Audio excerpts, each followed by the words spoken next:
नमस्कार दोस्तों, मैं सुनील यादव आप सभी का बहुत बहुत स्वागत अभिनंदन और वंदन करता हूं।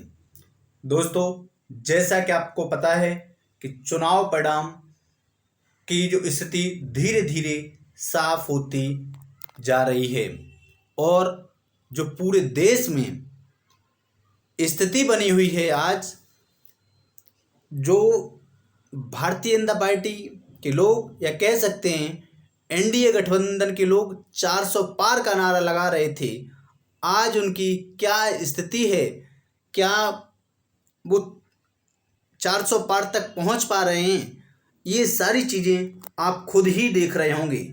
साथियों, हम बात करते हैं आज देश में जो इतना बड़ा बदलाव हुआ है वोटिंग में। पिछले आप लोगों ने 3 चुनाव अगर देखे होंगे, 2014 का, 2019 का और 2024 का, तो साथियों 2014 में और 2019 में जो माहौल था भारतीय जनता पार्टी का या एनडीए का, वो अलग था। साथियों, हम अपने प्रदेश उत्तर प्रदेश की बात कर रहा हूँ, जहाँ पर ऐसे कई बड़े बड़े मंत्री या पूर्व मंत्री चुनाव हारे हैं या अभी पीछे चल रहे हैं, जिनकी कभी कोई सोच भी नहीं सकता था।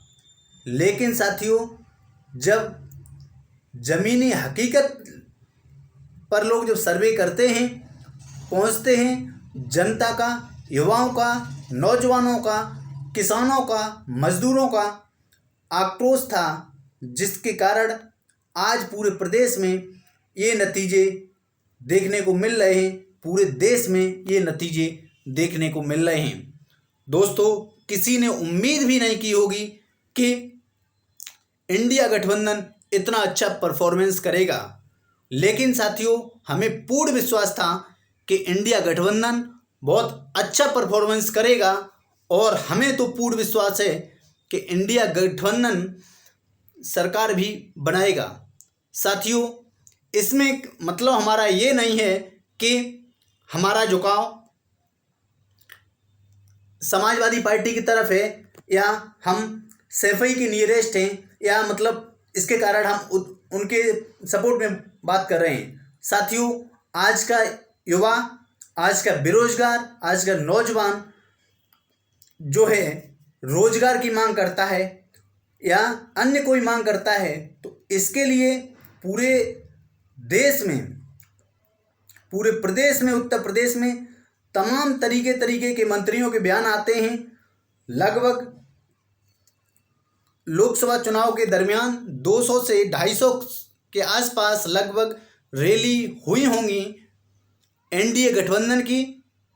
किसी भी रैली में, या कह सकते हैं जो रूलिंग पार्टी है, या कह सकते हैं जो भारतीय जनता पार्टी की किसी भी रैली में रोजगार के मुद्दों पर बात नहीं की गई।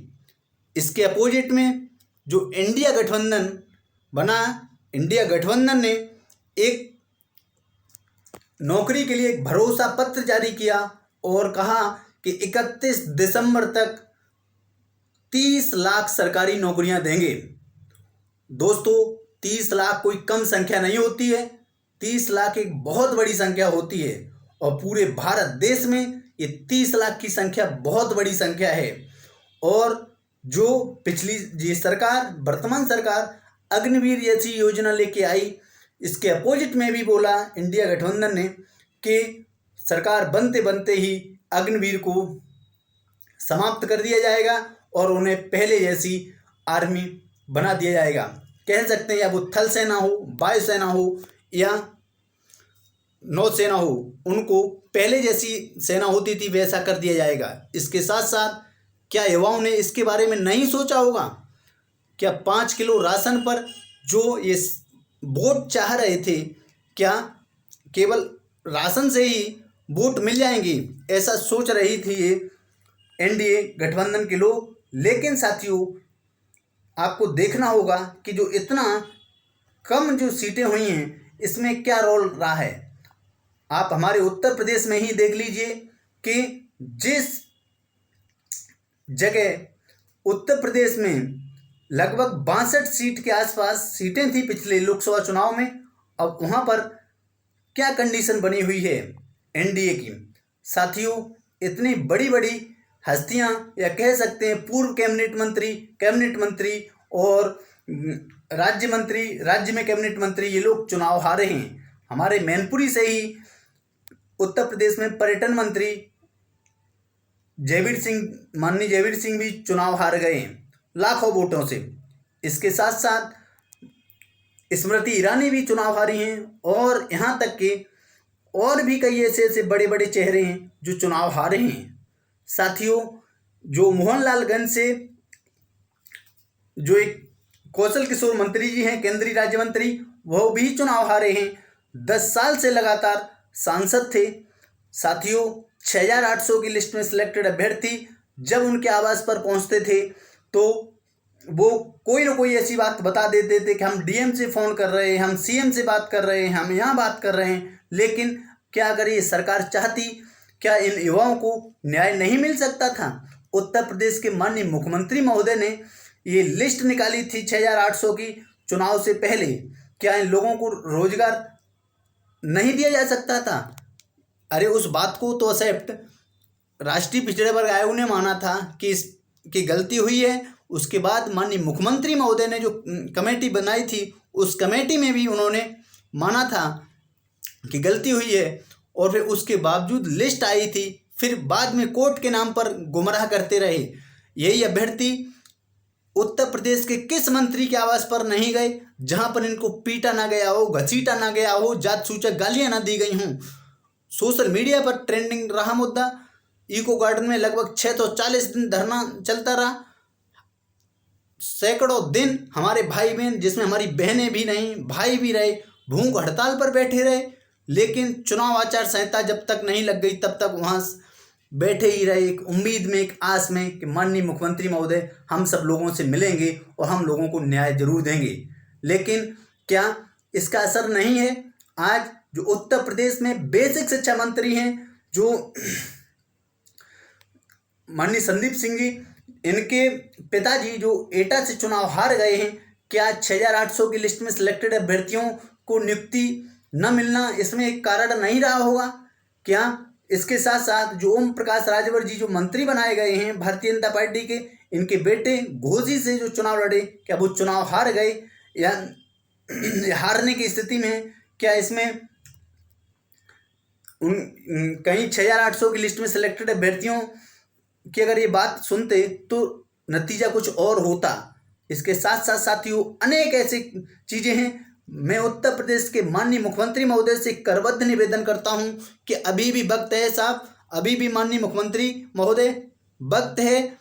इन पिछड़े दलितों, अल्पसंख्यकों, नौजवानों की आवाज़ सुनिए, बात सुनिए। क्या बात है, क्या ऐसा चल रहा है प्रदेश में जिससे कि पूरा युवा इतना आक्रोशित है कि आपके विपक्ष में वोट किया है।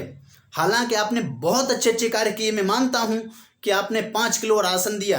5 किलो राशन में क्या एक गुजर बसर हो सकती है? जिसे 5 किलो राशन जिस घर में मिलता है उस घर में भी 2-4 बच्चे होते हैं, उन्हें रोजगार की ज़रूरत होती है। क्या वो अगर नौकरी नहीं निकलेंगी, 2019 के बाद कोई वैकेंसियाँ नहीं आई, वैकेंसी आई हैं तो कहीं पेपर लीक हो जाता है कहीं उसके नाम पर। तो साथियों, नई शिक्षक भर्ती नहीं आई। 69,000 शिक्षक भर्ती में हजारों की संख्या में अभ्यर्थी भटक रहे हैं। आंसर की में पीड़ित अभ्यर्थी जो सुप्रीम कोर्ट से न्याय आने के बावजूद भी नियुक्ति के लिए भटक रहे हैं। 6800 की लिस्ट जारी होने के बावजूद 5 जनवरी 2022 को जारी हुई, इनको नियुक्ति नहीं मिली। क्या माननीय मुख्यमंत्री महोदय आपको इनकी बात नहीं सुननी चाहिए? तो मैं माननीय मुख्यमंत्री महोदय से करबद्ध निवेदन करता हूं कि ओबीसी एससी आरक्षण पीड़ित अभ्यर्थियों को जल्द न्याय दें। हालांकि कोर्ट में ऑर्डर रिजर्व है, जैसे ही कोर्ट से ऑर्डर आता है कृपया जल्द नियुक्ति पत्र देने की कृपा करें।